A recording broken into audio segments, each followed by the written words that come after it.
हमने यहाँ पे डार्कर कंसीलर लगाया था और यहाँ पे हमने ऑरेंज यूज़ करो, डार्कर कंसीलर या तो ऑरेंज करेक्टर, दोनों यूज़ किया है अपना DIY blush. Hello guys, I hope आप सब बहुत अच्छे होंगे और मैं भी बहुत अच्छी हूँ। सो आज की इस वीडियो में हम जानेंगे कि करेक्टर और कंसीलर में क्या डिफरेंस होता है and how we use that, उनको हम किस तरीके से यूज़ कर सकते हैं। सो चलिए चलते हैं और करते हैं शुरू। कंसीलर क्या होते हैं, करेक्टर्स क्या होते हैं, ये बहुत बड़ी कन्फ्यूजन है और इसको हम किस तरीके से यूज़ करते हैं। बहुत ज़्यादा फ़र्क दोनों में होता नहीं है, बट स्टिल जिनको नहीं पता है उनके लिए एक बहुत बड़ी कन्फ्यूजन होती है कि हमें एक्चुअल में करेक्टर यूज़ करना चाहिए कि कंसीलर यूज़ करना चाहिए। सो आज हम यही जानेंगे कि हमें इन दोनों में से कब कहाँ पे क्या क्या यूज़ करना चाहिए। कंसीलर्स और करेक्टर्स होते हैं वो दो तरीके के होते हैं, एक लिक्विड और एक हमारा क्रीम प्रोडक्ट जो होता है।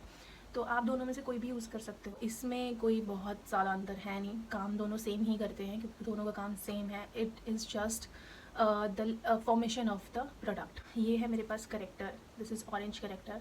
तो करेक्टर हमारे पास काफ़ी कलर के होते हैं, जैसे orange corrector, green corrector, yellow corrector, लेकिन जो बहुत ज़्यादा यूज़ किए जाने वाला करेक्टर है वो है ऑरेंज करेक्टर, जो आपकी ऑलमोस्ट सारी प्रॉब्लम्स जो है उसको न्यूट्रलाइज़ कर देता है। तो जो ग्रीन, येलो, वायलेट, ये सब जो कलर होते हैं आप उनको नहीं लोगे तो भी कोई फ़र्क नहीं पड़ेगा।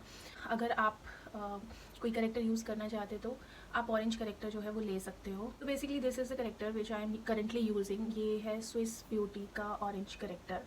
पहली बात तो ये बहुत अफोर्डेबल है, it's just for I guess 220 rupees, और इसकी कंसिस्टेंसी भी बहुत अच्छी है, तो you can go for this. तो अब हम जानते हैं कि ऑरेंज करेक्टर में कितनी शेड्स क्या कैसे होता है। सो ऑरेंज करेक्टर में एक तो ये कलर आता है मीडियम काइंड ऑफ ऑरेंज, और एक होता है बिल्कुल light orange, you can call it peach, जो करेक्टर होता है वो आता है, और एक और करेक्टर होता है जो और डार्क कलर का होता है। So basically how you use that is, तो आपको ये किस तरीके से लेना है। तो जो पीच कलर होता है वो हम फेयर टोन पे यूज़ करते हैं, जिनकी बहुत ज़्यादा फेयर टोन होती है तो आप थोड़ा पीच साइड पे जाना। जिनकी मीडियम टू फेयर है you can go with medium orange colour, मतलब जो बहुत ज़्यादा डार्क ऑरेंज भी ना हो, बहुत ज़्यादा पीच भी ना हो, जो मीडियम का कलर हो। और जो बहुत डार्क ऑरेंज होता है वो डार्क टोन्स जो होती हैं वो उनके लिए यूज़ होता है। So this is how you choose your character. तो अभी हम देख लेते हैं कि इसकी कंसिस्टेंसी और इसका जो शेड है वो क्या है। So you can C,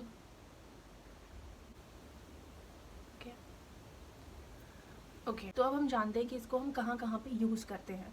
so basically orange character जो यूज़ होता है वो आपके जो भी डार्क स्पॉट्स होते हैं, आपके डार्क सर्कल्स होते हैं, आपके कोई भी ब्लेमिशेस होते हैं या पिगमेंटेशन जो होती है, उसको हम न्यूट्रलाइज करने के लिए यूज़ करते हैं, ताकि हम जब फाउंडेशन लगाएं, अपना फाइनल बेस करें, तो हमारी जो स्किन है, हमारी जो स्किन टोन है वो इवन लगे, कहीं पे डार्क कहीं पे लाइट ऐसे ना लगे।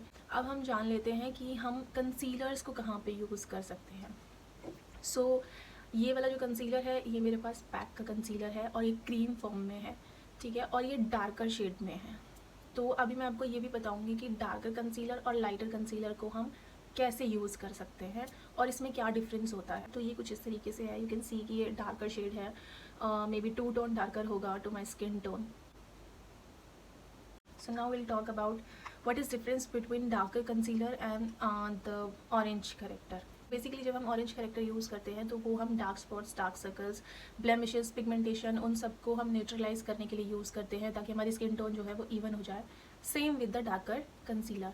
तो डार्कर कंसीलर भी हम इन्हीं चीज़ों के लिए यूज़ करते हैं, जैसे हमारे जो भी डार्क सर्कल्स हैं या हमारे जो भी ब्लेमिशेस हैं, डार्क स्पॉट्स हैं। तो अगर आपके पास ऑरेंज करेक्टर नहीं है so you can use the dark concealer for the same thing. आप इससे भी अपने जो भी डार्क स्पॉट्स हैं, पिगमेंटेशन है, उसको आप हाइड करके और अपनी स्किन टोन का जब आप फाउंडेशन लगाओगे तो आपकी स्किन टोन इवन हो जाएगी। दोनों जो कंसीलर्स हैं ये भी बेसिकली कंसीलर ही होता है, तो हम इन दोनों को ऑलमोस्ट सेम चीज़ों के लिए यूज़ करते हैं।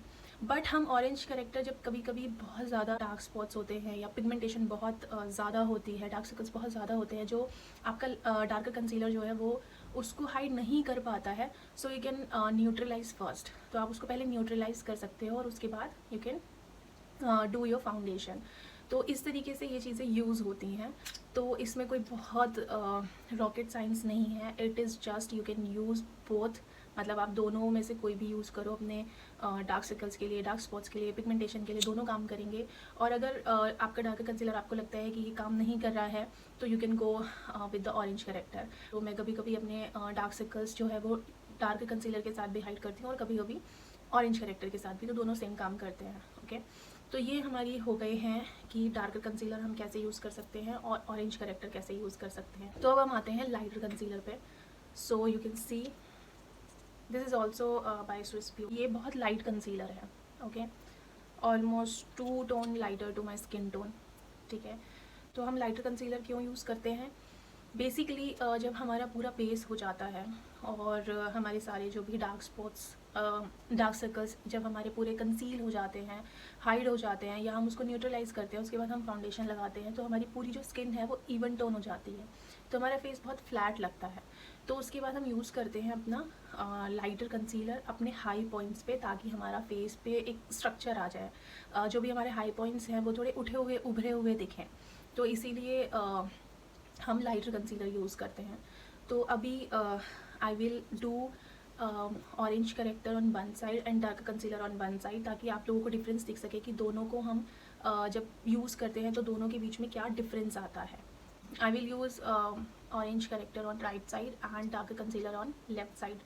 तो मुझे थोड़ी डार्क सर्कल की प्रॉब्लम है, बाकी एज सच मैं कहीं पे कुछ कंसील या करेक्ट नहीं करती हूँ, सो बेसिकली दोनों ही मेरे डार्क सर्कल्स को हाइड कर देंगे।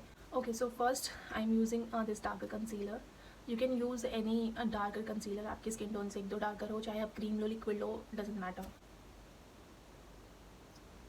तो मैंने अपनी स्किन ऑलरेडी प्रेप कर ली है, उसके बाद ही I am using any product.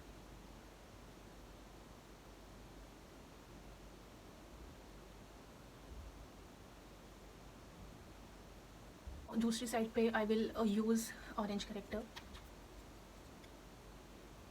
सो थोड़ा सा इधर, थोड़ा सा इधर। So I'm taking this concealer brush and I will blend this out.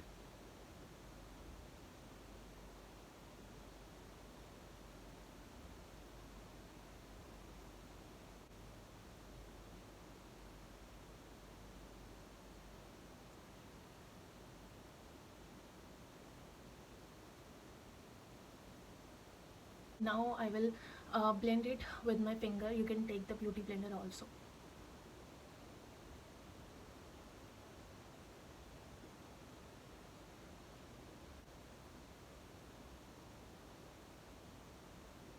So you can सी कि करेक्टर भी अच्छे से ब्लेंड हो गया है और हमारा कंसीलर भी अच्छे से ब्लेंड हो गया है।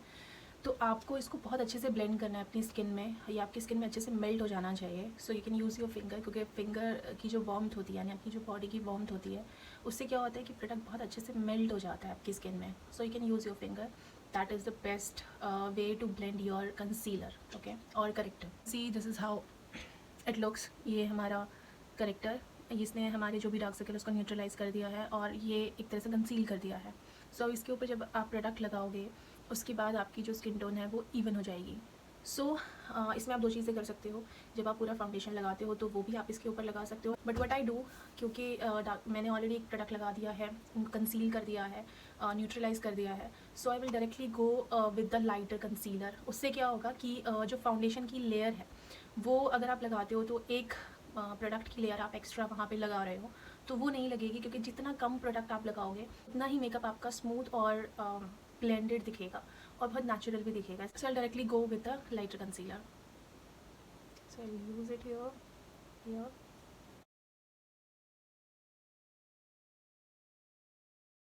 So let's blend this.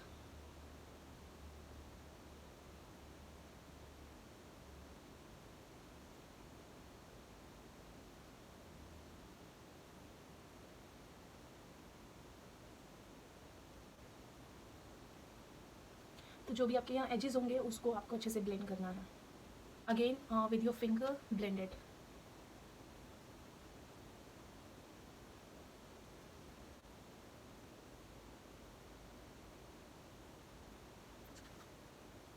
So you can सी कि हमारे जो डार्क सर्कल हैं वो बहुत अच्छे से छिप गए हैं, आप देख सकते हो दोनों में। हमने यहाँ पे डार्क कंसीलर लगाया था और यहाँ पे हमने ऑरेंज करेक्टर लगाया था, तो दोनों ने ही इक्वल काम किया है। तो आप कुछ भी यूज़ करो, डार्क कंसीलर या तो ऑरेंज करेक्टर, दोनों ही जैसा काम करते हैं। उसके बाद जैसे ही आप इसको ब्लेंड कर लो, तुरंत आपको इसको सेट करना है विद द पाउडर। तो सेट करने के लिए I am using loose powder, आप कॉम्पैक्ट पाउडर भी यूज़ कर सकते हो, any powder will do. I am taking this Huda Beauty banana powder. तो जब भी आप सेट करो तो पहले आप चेक कर लेना कि कोई क्रीज तो नहीं आ गई है। ऐसे तो है नहीं, बट स्टिल एक बार और आप इसको अच्छे से ब्लेंड करके और फिर आप पाउडर से उसको सेट कर दो।